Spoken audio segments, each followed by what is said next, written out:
Guyyaan dubartootaa Maarchii akka idil addunyaatti yeroo 111 akka Itoophiyaatti immoo yeroo 46ffaaf kabajamee ooleera. Kanuma sababeeffachuun manni murtii waliigalaa federaalaa guyyaa dubartootaa Maarchii mata duree hooggantummaa dubartootaa mirgootaa fi tarkaanfilee fuula duraa jedhuun marii paanaaliin kabajeera.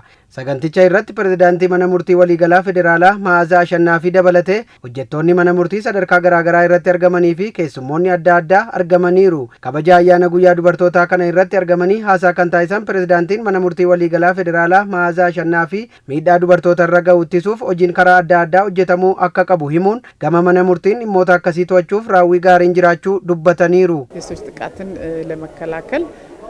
በተለያየ መንገድ ስራ መስራት አለበት ሚዳ ዱበርቶታ እረገው ኢትሱፍ ከራ አዳን ሆጂን ሆጀተሙ ቀባ ኬሱማ ሚሴንሶኒ ሐዋሳ ሲቪኪ ኡመትቸ በርሲሱ ቀቡ ዱበርቶታስ ምርገ ኢሳኒ በርሲሱቱ ረጅራ ዱበርቶታ ሚዳን እረገሄስ ደፈኒ ረጋ ቅንዲሱን ተርካንፊን አሪቲን አከፉደተሙፍ ከለቲ አዳን ሆጂ ሆጀቹ ቀቡ hojiin kunneenis hojjetamaa jiru gama mana murtiitiin dhaddacha adda ta'e uumuun dhaddachicha irrattis bara darbes ta'e barana miidhaa dubartoota irra gahu qulqulleessuu fi murtii kennuu irratti haala gaariin hojjetamaa jira akka kanaan dura dhimmichi lafarra harkifamaa hin jiru. Miidhaa dubartoota irra gahu ittisuuf qorannoo taasisuun murteessaa waan ta'eef hojiin qorannoo xiyyeeffannoo guddaa barbaadas jedhan pirezidaantiin mana murtii waliigala federaalaa Ma'aazaa Ashannaa fi dubartoota miidhaan irra ga'ee sababa adda addaan gara mana murtiitti dhiyaatanii himachuu hin dandeenyeef waldaan ogeessota seeraa Itoophiyaa gorsa seeraanii kennaaf kan jedhan pirezidaantittiin manni murtii immoo dhaabbilee tajaajila akkasii kennan waliin sanada waliigaltee mallatteessee gara hojiitti galaa jira jedhan. Yakka dubartoota irratti raawwatamu ogeeyyii seeraa ilaalaniifis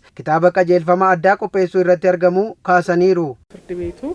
እንደዚህ አይነት አገልግሎት ከሚሰጡ ተቋሞች ጋር manni murtii dhaabbilee tajaajila akkasii kennan waliin sanada walii galtee mallatteessee hojiirra akka ooluuf hojjetamaa jira. Akkuma beekamu hojiin mana murtii addadha. Manni murtii garee tokkoof utuu hin taane garee lamaaniif kan dhaabbatudha. Garuu dhaabbata dhimma kana irratti tajaajila kennan kanneen akka miseensota hawaasa siivikii jajjabeessuu fi onnachiisuuf hojiileen hojjetaman ni jiru.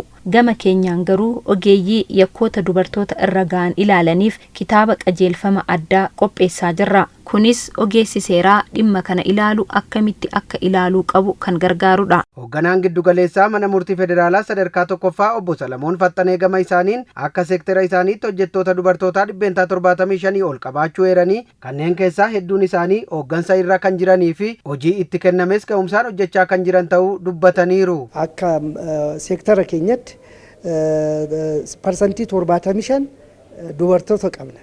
Kana keessa immoo baay'een isaanii sadarkaa giddu galeessaa irratti amma ittaanaa pirezidaantaatti hooggansa irra jiru haala gaariidhaan hojjetamaa jira. Akkuma beekamutti bara kanarree hodoo agartee parsantii 104 raawwii karoora keenya irra kan raawwatame kana jechuun immoo parsantii 75 dubartoota calqaba irraa kan kaase bu'aan kun kan argame dubartootaan jechuun hin danda'ama. Mana murtii federaalaa sadarkaa tokkoffaa keessatti dhimma dubartootaa fi daa'immanii irratti kan hojjetan haati seeraa Saabaa Qananii miidhaa dubartoota irra ga'an yakkoota jiran irraa adda baasanii kan ilaalan ta'uu eeraniiru. Haala adda ta'eetiin yakkoota jiran irraa adda baasnee kan ilaalaa jirrudha. Dhaddachi kuni abbaa seeraan dubaraan baay'inaan kan ilaalamudha. Kun immoo bu'aa qabeessadha. Abbaa seeraa dubartoota ta'anii yeroo dhimmi isaanii ilaalamullee dubartoonni dhimma isaanii otoo sodaatiin ifaan yaada isaaniillee kan yerootti ibsan jiru.